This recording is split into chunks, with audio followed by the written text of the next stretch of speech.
Selamat sore, demikian tadi berita pilihan iNews Sore yang akan menemani selama 2 jam ke depan. Bersama saya Kutsia Firdausi. Dan saya Abraham Silaban. Kita awali iNews Sore hari ini dengan informasi KPU Kota Medan masih menunggu bakal calon wali kota Medan, Bobi dan Akhyar, melengkapi berkas persyaratan yang masih kurang.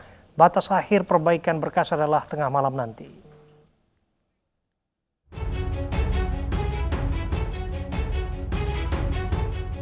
Pasangan bakal calon wali kota Medan Bobi Aulia dan Akhyar Salman Al-Farisi masih diberi kesempatan oleh KPU Kota Medan untuk memperbaiki berkas pendaftaran mereka yang kurang lengkap hingga tengah malam nanti.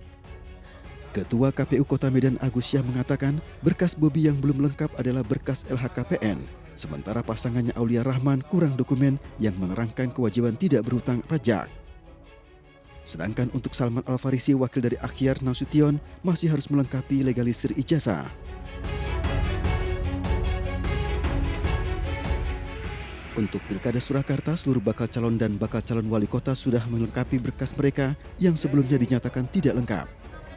Ketua KPU Kota Surakarta Nurul Sutarti mengatakan saat ini KPU sedang memverifikasi berkas para kandidat sebelum ditetapkan sebagai pasangan calon peserta Pilkada. Sebelumnya KPU mewajibkan syarat yang harus dilengkapi Teguh Prakosa adalah surat keterangan tidak sedang pilot dan surat pengunduran diri dari DPRD Solo. Sedangkan dari Bagio Wahyono dan FX Suparjo atau Bajo kurang tanda terima laporan harta kekayaan penyelenggara negara LHKPN, SPT 5 tahun terakhir dan tidak sedang menunggak pajak. KPU akan melaksanakan tahapan penetapan bakal paslon yang lolos memenuhi syarat pada 23 September 2020. Keesokan harinya 24 September adalah pengundian nomor urut calon kepala daerah. Tim Liputan iNews melaporkan.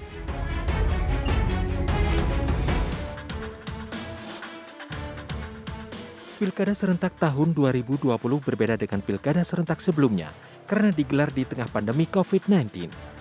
Meski digelar di tengah pandemi, namun Komisi Pemilihan Umum tetap memperbolehkan para kandidat pilkada serentak 2020 untuk menggelar konser musik dalam rangka kampanye. Menurut Komisioner KPU Idewa Kadewiarsa Raka Sandi, aturan itu sudah diatur dalam Undang-Undang Nomor 6 Tahun 2020 tentang Pilkada. Meski konser musik diizinkan, KPU tetap minta semua paslon dan timnya untuk tetap disiplin dalam menjalankan protokol kesehatan selama masa kampanye. Penyelenggaraan kampanye Pilkada 2020 di masa pandemi ini, maka ketentuan yang berlaku dalam hal jumlah pendukung yang hadir dalam satu kampanye itu mengikuti peraturan KPU nomor 10 tahun 2020 yang sudah dengan sangat eksplisit menyebutkan orangnya Jadi ada dua alternatif, ada yang kemudian maksimal 50 orang, ada yang maksimal 100 orang sesuai dengan jenis kampanyenya Di sisi lain, Menteri Dalam Negeri Tito Karnavian justru melarang kampanye terbuka yang bisa melibatkan banyak orang di satu lokasi. Tidak diperbolehkan untuk arak-arakan maupun menggelar panggung musik atau dangdutan. Mendagri mengimbau para kandidat untuk memanfaatkan kampanye secara virtual maupun media sosial untuk meraih simpati pemilih. Sebelumnya puluhan calon kepala daerah petahana sudah mendapatkan teguran keras dari Mendagri karena melanggar protokol kesehatan saat mendaftar di KPU. Kebanyakan karena menimbulkan kerumunan saat konvoi untuk mendaftar sebagai calon kepala daerah dan berpotensi menyebarkan virus corona. Banyaknya pelanggaran protokol kesehatan saat mendaftar membuat banyak pihak khawatir hal serupa terjadi saat kampanye.